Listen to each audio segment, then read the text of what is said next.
Hi everyone, in today's video I will show you how to export data to JSON in PowerShell.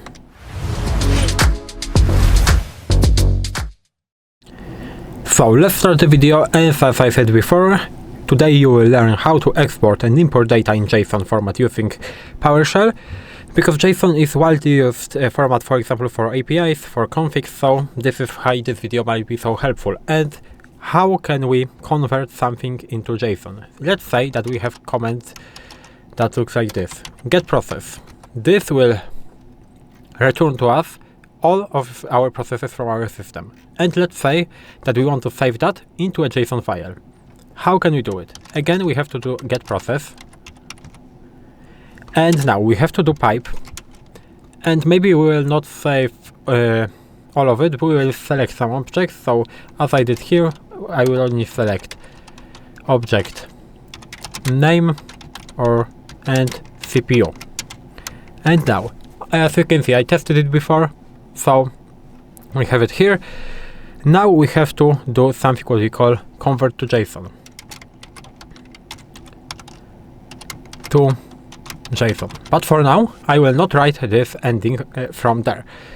As you can see, by doing something like this, we are printing our comment in the JSON format in the terminal, but we are not saving it into the file. So, as you can see, if you want to just print the JSON output format, you can just print it like this. But if you want to save it into the file, you have to do this with the last option that you probably saw before. So again, object, we will select name, CPU, we will now convert it to JSON, and now we have to do something what we call, basically we have to specify the out file. So we want to save it to out file with the name maybe now p.json, like this. I will press enter, and now it worked. If I release that, here as you can see we have the p.json file, and I can even open that by clicking on it. I think Notepad will be enough in that case, and we can open it like this. As you can see, we have output of this comment in JSON format, so everything is working fine. Now, how can we handle, because it's very important to say that by default, ConvertTo-Json only converts 2 levels of deep. So if we have some more, I would say, longer output, so for example, get service, this has more than 2 levels of depth. If I will try to do something like this, so get service, convert to JSON, and now we will specify the out file of, for example, services, or maybe s.json, because I did p.json, so I will do s.json. As you can see, we have warning, because resulting JSON is truncated as serialization has exceeded the set of the set depth of 2. And if I will open it, as I said, it is by default set to 2. We have something like this. Like this, only 1 depth.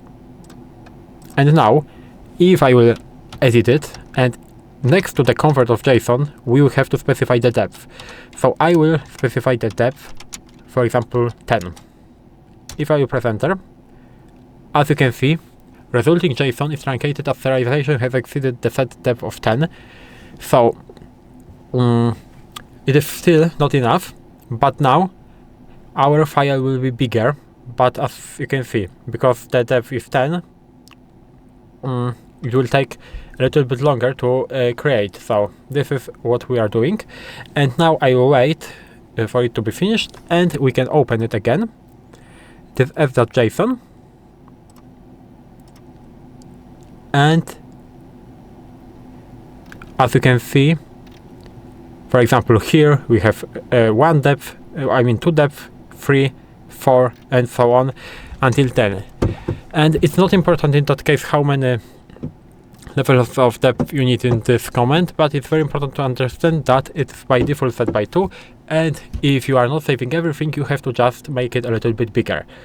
And now we can move to importing JSON. So how can we import JSON back? It's pretty easy, because we can do something like this.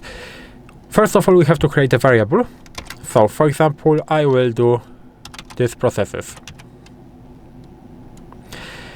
or just a p, it doesn't really matter. Now we have to do get content, and now we have to specify the name of our JSON, so p.json. We have to do pipe, and now we have to do convert, but instead of to JSON, we have to do from JSON, and it will work. Right now we have our variable, and now we can just print it. So we will do p, and for example select maybe object. It doesn't really matter because we had I think name and CPU like this, and as you can see, it is working. We are getting the output right there. So this is how you can import and export a JSON file from and into PowerShell terminal. If you found this video helpful, please leave a like, subscribe to the channel, and I hope to see you in the next videos.